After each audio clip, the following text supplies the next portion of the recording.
Send Gerald 76 channel வழியாக உங்கள் அனைவரையும் வாழ்த்துகின்றேன்.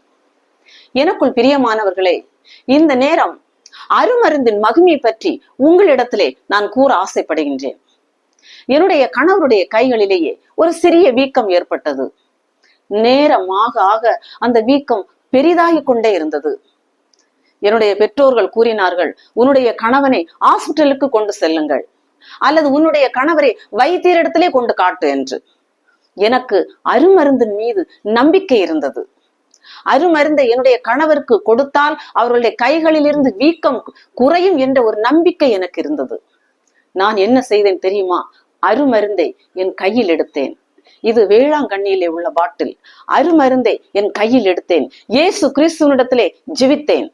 ஆண்டவராகிய இயேசுவே, இது மருந்தல்ல, இது உங்களுடைய பரிசுத்தமான திரு இரத்தம். இந்த இரத்தத்தை நான் நம்பிக்கையோடு என்னுடைய கணவருடைய கைகளிலேயே தடவுகிறேன். இந்த வீக்கத்தில் இருந்து ஆண்டவராகிய இயேசுவே, என்னுடைய கணவருக்கு விடுதலை தாங்க என்று ஜெபித்தேன். அது மட்டுமல்ல, அன்னை மரியாவினிடத்திலே சென்று ஜெபித்தேன்.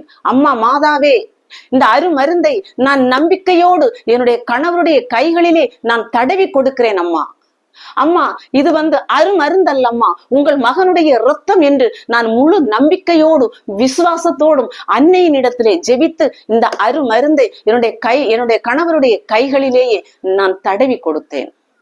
இரவு நேரத்திலே அவர்கள் படுத்தார்கள். காலையில் எழும்பினார்கள். வீக்கத்தை காணவில்லை. அந்த வீக்கம் இருந்த இடம் எங்கு சென்றதென்று தெரியவில்லை. ஆச்சரியப்பட்டேன். மருந்து வேண்டாம், ஹாஸ்பிட்டல் வேண்டாம், அந்த அருமருந்தின் மூலம் பாருங்கள், எவ்வளவு ஆச்சரியம் பாருங்கள். எனக்குள் பிரியமானவர்களே, யார் யார் இல்லத்திலேயே இந்த அருமருந்து இருக்கிறதோ அவர்கள் நம்பிக்கையோடு இந்த அருமருந்தை நீங்கள் குடித்து பாருங்கள்.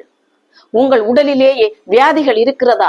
அருமருந்தை நம்பிக்கையோடு ஜெபித்து நீங்கள் குடித்து பாருங்கள். உங்களுக்கு வியாதிகளில் இருந்து விடுதலை கிடைக்கும். அது மட்டுமல்ல, உங்கள் உடலிலேயே வீக்கங்கள் இருக்கிறதா, வலிகள் இருக்கிறதா, எந்தெந்த இடங்களிலே வீக்கங்கள் வலிகள் இருக்கிறதோ அந்த இடத்திலேயே இந்த அருமருந்தை அன்னை மரியாவினிடத்திலே பரிந்து பேசி, அம்மா மாதாவே, இந்த அருமருந்தை என்னுடைய வீக்கத்திலே நான் தடவுகிறேன். இந்த அருமருந்தை என்னுடைய உடலிலே இருக்கின்ற வலிகளிலே நான் தடவுகிறேன். உங்கள் மகனிடத்திலே பரிந்து பேசி, அம்மா மாதாவே, எனக்கு விடுதலை வாங்கி தாங்க என்று நீங்கள் ஜெபித்து பாருங்கள். கட்டாயம் உங்களுக்கு விடுதலை கிடைக்கும். அதுல எந்த மாற்றமும் இல்லை.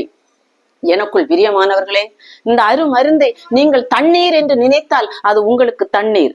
இந்த அருமருந்தை நம்பிக்கையோடு இது இயேசுவின் இரத்தம் என்று நினைத்தால் அது இரத்தமாக மாறி உங்களுக்கு முழு விடுதலை கிடைப்பது நிச்சயம் நிச்சயம். எனக்குள் பிரியமானவர்களே, இந்த பகிர்வை நீங்கள் மற்றவர்களுக்கு பகிர்ந்து கொடுங்கள். அவர்களும் இதன் மூலம் இதை பார்த்து அவர்களும் பயனடைற்றும். நன்றி.